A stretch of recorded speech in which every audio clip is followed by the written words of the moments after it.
Kamusta mga kalapatid, mga kapatid, mga kaburo ko to. So ngayon ito yung kanilang first training sa crate. So ngayon i-ready na ni Ama. Baka biglang makalabas Wait lang, ayan. So pina-overnight namin tong mga to dito. And then dapat kanina pa to ni-release pero madilim kanina. Pero ngayon medyo okay na. Ayan. Alright, so di ako nag-open ngayon sa wing companion dahil nga medyo late tayo. Mag alas 12. So yeah, good luck. At ito yung first release ng mga ibon natin. So isa muna, yung yung kabila. Yan muna. Alright, so good luck. Tapos punta ka sa kabila. So ito yung first out ng mga ibon. Yan, mapapansin nyo, di pa sila sanay. Yan. Yan ang mga ibon. So, yun. Yan. Woo!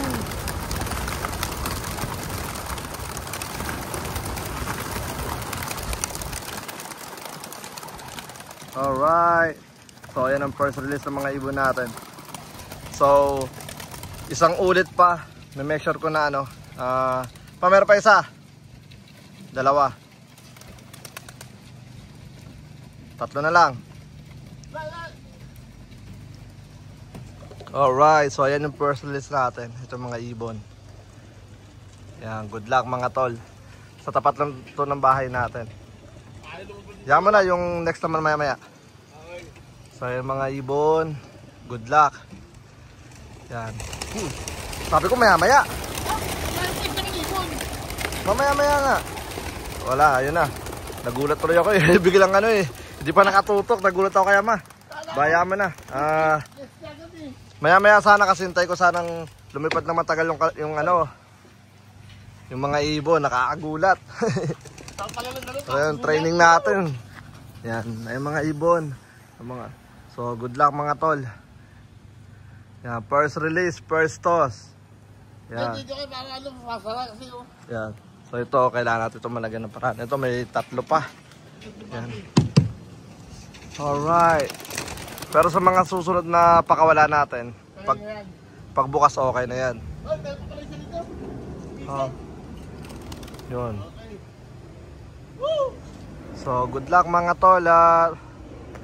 Sarap pala plano, tangina mo Aeroplano. Alright, so yun ang mga ibon natin. Grabe, tumas kagad. Yan. Well, sabi ko mamaya na So, yun na nga, babalik ako, let's go. Ito yung mga ibon natin mga tol. Yan. Saan sila? Alright, so isa pantos. Grabe, taas iso. Masanay din itong mga ibon natin. Yan. Grabe, ganda. Yan. So ito yung mga natin. Mga dumapo kaagad, mga may hinang nilalang. Yan. Alright. Ang pinakandaan yung iba. Talaglag, nakakabit dun Ganda ng tupino Woo! Alright, good luck mga tol. First toss natin. Bukas titignan ko yung weather kung maganda. Yan. Ito yung mga malunggay natin. Malunggay tuloy tawag doon? Oregano. Yan. Grabe ganda Woo! So good luck mga tol. Tataka nga pala ako kada low fly natin ang nababawas sa mga ibon natin. 3. Tataka ako. 3 ng 3. Yan. Mukhang matindi yung kalaban natin 3 pinipitas Yan. Low fly pa lang yun. Wala pa yung doon. Wala pa yung tawag doon. Road training. Low fly pa lang. Kinukuha na tayo ng ating malupit na tagapagbantay. Grabe. Dalawa nandyan lang yun. Alright, so babalik ako. Let's go. Okay, so ito na yung mga ibon. Yan. Yan sila. May nangitlog. So kinuha ko yung itlog. Kinuha ni Ama. Yan. Tapos tinatapon namin. Yan. So yung mga ibon natin na rumoronda pa. Isang grupo. Nasa na yun taas. Yun oh. Sa mga ibon yan. Rekta sila dyan. Okay, so yun na nga, kwento mula sa akin pagmamasid sa ating sa ating low fly everyday, almost everyday. Yan, mga ganyan. Lagi tayo nababawasan ng 3, 2. Pinakamarami ko yata yung 3, 4, mga ganyan. Hindi ko alam kung bakit. Siguro may mga dumadakma sa kanila sa taas. Yan. Pero grabe, everyday naman. Tapos kahapon may nakita ako dong kalaban nakadapo dyan. Sinubukan kong sungkitin pero maswerte siya. Biglang may nagtabas ng damo sa kapitbahay. Alright, yung mga ibon. Sige, ganda na itong kulay na ito. Yan, lulugo na siya. Mga ibon, taas pa rin. Hindi sana ako magre-release ngayon. Pababayaan ko sana sila doon one day. Kami na kasi naka one night na sila doon.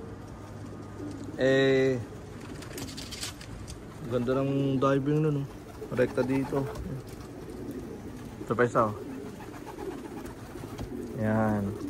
So ginagawa ko pag nagpaparonda tayo, tapos naglo-low fly, tambay ako lagi rito. Yan. Kasi gusto ko silang walang takot pagbababa na nandito tayo. Grabe, na wala yung mga isang tumpok. Wala sa area natin isang tumpok. Sana? Ayun. Sa tuktok ko lang pala. Yan. So yun na nga. Lagi tayo nababawasan. Pero di talaga maiwasan yung mga tol eh. Alam nga naman, lagyan ko sila ng tali isa-isa. Tapos pagka gusto ko na silang papasukin, hilahin ko lang. Malabo yun. So, sa mga nawawala na salamat sa suporta. Yan. Part of the game, kumbaga. Pero yun na nga, start na tayo ng road training. Marami pang sorpresang malalagas. Huwag naman sanang sobrang dami. Tapos ito nilagyan ko na ito ng nilagyan na ama. Yan, para kapag may papasok. Itong ganda. Diba? So, yun ang mga pasaway. Di tayo nag-on nga pala sa Wing Companion. Bukas na lang. Kasi nga akala ko di ako makapagpapalipad dahil sobrang dilim kanina. Ngayon nagbigay ng liwanag, bahagya. Ayun, sikat ng araw. Yan. Kaya nakapag-release tayo alas 12 na. Magto-12, mga ganyan. 11 something. Yep. Tapos ready ko na yung pagkain nila. Para makakain na yung mga warriors natin. Na-stress yan sigurado. Yan. Stress yan. So, sa mga nagtatanong paano ko dinatakma yung ibon. Napakasimple lang mga tol. Ganito lang. Dito sila dadaan. Yan. May butas yan. Ayan, may butas yan. Daan sila dyan. Mga drop ng ibon natin. Maliit na pasas. Ayan. Tapos yun, doon. Tapos nilagyan ko ng tag dito, alambre ito. Pero papratang kong tali yan kasi mas, ayun, di ba, nakita nyo, umangat. Lagyan ko ng alambre. Ayan ang tali, mas madaling hilahin pag tali. Masakit sa kamay pag alambre. So yan, ito isa Yan. Tapos, ang laking tulong ng sinanay ko sila. Na dito sila magre-release everyday. Ito yung low fly natin. Yan, dyan sila. Tapos dito sila, ito may hati. Yung hati na yan, kapag hahatiin ko na sila, kunwari, diba, nandito sila lahat. Hatiin ko sila para di sila takbo ng takbo doon. Tapos, ito may butas yan. Wala pa tong alambre. Wala pa tong bisagra. Pero lalagyan natin yan. Tapos ito, dito ko sila dinadakma. Binubuksan ko yan. Tapos yun, isa-isa natin sila rito. Yan. Yan, napuno natin to. Grabe. Ang galing talaga ni God. Maraming salamat kay God. Yan, na-stress sila. Halata naman sa drop nila eh. Yan. So, siyempre, first night, first day, first toss, sa harap ng bahay. Alright, so, kasi nung last year, wala tayong first toss. Paglagay sa, saan na yun ba? Ayun, paglagay sa crate, Diretso ka agad sa 2.5 na murder. Yung mga murder. Na gulantang yung mga ibon. Yan. Siyempre, kasama doon yung stress. Yan. So ngayon, yan yung mga ibon. Maya-maya, papakain na tayo. Tayo ko lang itong bumaba, pero malabo itong bumaba kaagad. Kasi umabot sila ng 1 hour something na yung mga makukulit. Yung iba, 4 hours. Grabe. So, yeah. Good luck.